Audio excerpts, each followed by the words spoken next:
So a couple of weeks ago on Facebook, and I'm going to have to use my phone today, the Zimbabwe Professional Hunters and Guides Association put out a press release about a specific lion hunt being cancelled. So there was a safari operator, I'm not going to mention his name, you can go to Facebook and find his name, that was supposed to schedule a legal lion hunt in West Zimbabwe.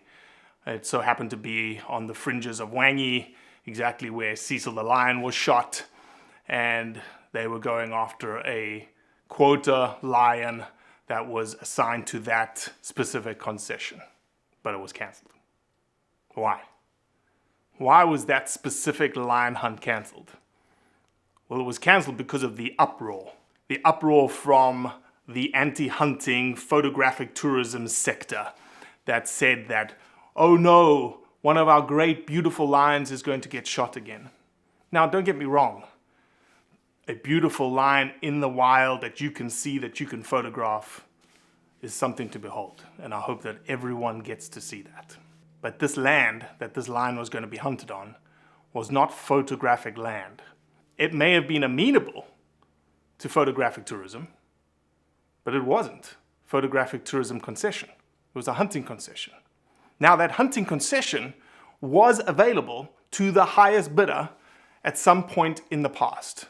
And could a photographic tourism operator have bid the highest amount of money for that concession for photographic tourism? The answer is yes. Did they? The answer is no. Because here's the statistics.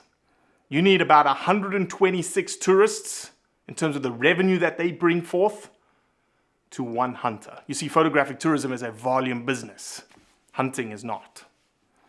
And so the uproar was that this magnificent beast, even though it was legal, even though the animal was of age, even though that animal of age would have already passed its genetics into the population, that it wasn't going to be available for photographic tourism any longer. So here are some of the posts that went with the Zimbabwe Professional Hunters and Guides Association post. Thank you, this is the best news today. It's the right thing to do. Excellent news, protect the lions, not kill them. Good news, thank you, but for how long? Until the next time, wonder. There's equal an amount of number of pro-hunting comments, which is good. So this idea that this is good news for what? Good news for the animals or good news for people? It's actually not good news for people, because you see the NGO that brought this to light, the Wolf, they even note that that hunt would have brought much needed revenue to the community. Okay, so what are you saying? You're saying that people don't matter? African people don't matter? But the lion is, that's what matters. See, that's the problem, is that people recognize the value that hunting brings to people, the value that hunting brings to economies, the value that hunting brings to communities. But you cannot get past the fact that something has to be hunted, something has to be killed for that to happen. Why don't the photographic tourism people step up and pay?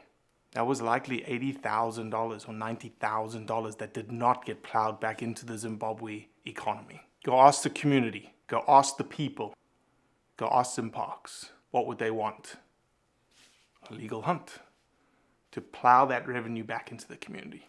You see, that's unfortunately the crux of the matter, is that in hunting, the finality is something has to die. That is the purpose of why we hunt.